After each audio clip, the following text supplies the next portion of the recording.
Dhanmondi lake ঢাকার ঐতিহ্যবাহী একটি জায়গা। ধানমন্ডির এই এরিয়া জুড়ে এই লেকটি অবস্থিত।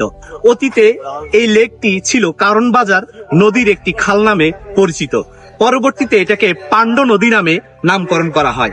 1956 সালে 240.74 হেক্টর এরিয়া জুড়ে এই লেক অবস্থিত।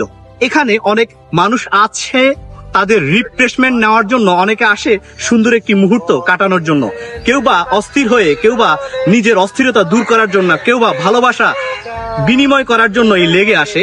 আমরা এখানে আসার পরে অনেক কপতি দেখেছি জোড়ায় জোড়ায় বসে আছে, তারা তাদের মনের আবেগ অনুভূতিগুলো শেয়ার করছে। কে কার ছেলে কে কার মেয়ে সেটা হয়তো আমরা জানি না, কিন্তু কপতির এই মঞ্চ এখানে আমরা দেখেছি।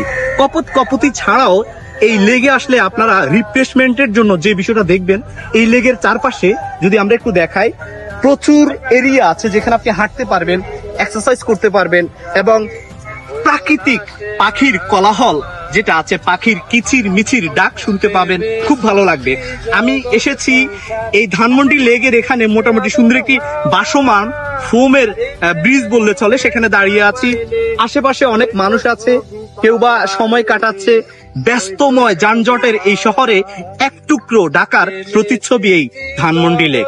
1956 সালে প্রতিষ্ঠিত এই লেকের আয়তন 240.74 হেক্টর। আপনিও আসতে পারেন এই লেগে। চৌধুরী রাফিদ আলম রাসেল, 71 বাংলা, ঢাকা, ধানমন্ডি।